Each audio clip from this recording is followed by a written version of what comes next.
Hello, everyone. Today I'll be discussing one of the most devastating genocides in modern history. Is the Rwanda genocide of 1994. This tragic event resulted in the deaths of nearly 1 million people in just 100 days. It was a lasting impact on the Rwanda community and the world. In this video, I'll explain the ethnic groups that were involved and report on the causes of this conflict and whether the term ethnic cleansing applies or if this was a genocide consequence on the global responses. The genocide was driven by a tension between two different groups, the Hutus and the Tutsis. The Tutsis were the majority of the group, and the Hutus were majority, and they carried out the Hutus carried out most of the murders, the mass murders.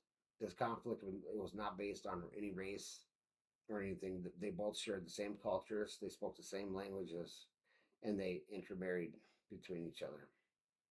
It wasn't until a particular, it wasn't until Europe colonies' power, particularly the Belgian ones, deepening their divide.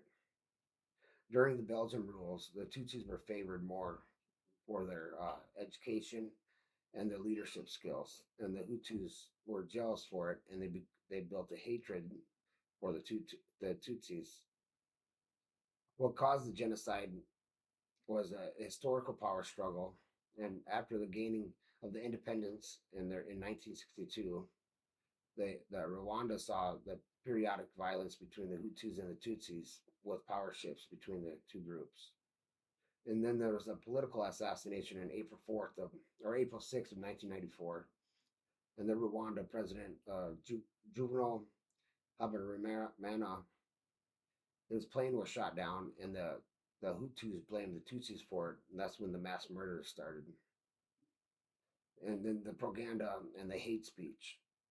The Hutus extremists used radio broadcasts and the newspapers to spread the word, and they dehumanized the Hutus or the Tutsis, and basically called them cockroaches, and they urged everybody to exterminate them, which they started doing. So the people who participated were the armed groups, and they carried out most of the mass murders. But there were ordinary citizens involved, and then there's neighbors, and they even had priests that were involved in the killings. A lot of the Hutus would make the Tutsis kids kill their parents and their sisters and brothers. So the term ethnic cleansing was sometimes used and caused in some of these mass violences. But in the Rwanda case, it was a genocide, because a genocide was is more of a term for when somebody tries to exterminate a group, and that's here what the Hutus were trying to do to the Tutsis. They wanted to exterminate their entire existence. So the duration of this lasted for approximately 100 days, went from April to July of 1994, and there was approximately 800 to 1 million Tutsis and moderate Hutus that were killed in the act in this violent genocide. And there were also some standard civilians that were not part of any of the groups, but just went against what they were doing, and they were killed as well. So they also said the sexual violence, there was 250 to 500,000 women that were raped and left with physical and psychological scars for the rest of their lives. So the social conflicts such as explosion and forced migration, even before the genocide started, there were many counts of Tutsis were leaving the country because of the conflict that was happening right now. And the segregations and the dehumanizations, the Tutsis were portrayed as an enemy race and targeted based on their ID cards. So if you had a Tutsi's ID, then you were murdered. So after the genocides, Rwanda worked towards healing and rebuilding through trust, or through truth and reconciliation efforts, such as the Gakana courts, which basically allowed the community to have justice for anybody that tried to fall through with any killings or was part of the Hutsus. Now, the genocides led to a mass refugee crisis as well. There was over 2 million mainly the Hutus that were fleeing the country because they were afraid of retaliation. So they fled to the neighboring countries like Zaire, and now it's the Dominican Republic of the Congo, and the Tanzania, and the Uganda.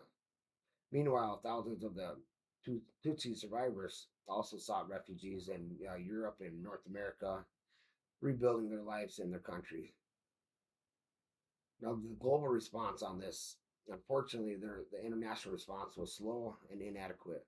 The United Nations and world leaders were hesitant to basically interfere. Nobody, even though there was reports on mass murders, none of the nearby countries were wanted to intervene.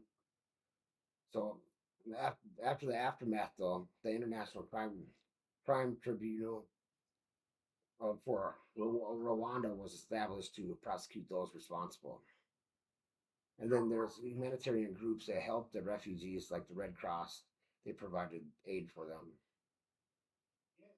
Now, my final thoughts on this is the Rwanda genocide remains one of the darkest moments in the modern history. What what stands out the most to me is that all this could have been prevented, and there's plenty of signs for us to see it, and that we knew about the mass murders were happening, and yet nobody stepped in to stop it. So it also highlights the global action against genocides, or how they're critical to our, all the worldwide nations and everybody. They should be definitely helping out other countries when a genocide like this occurs. Thank you for watching, and I included the links here below where I got my information.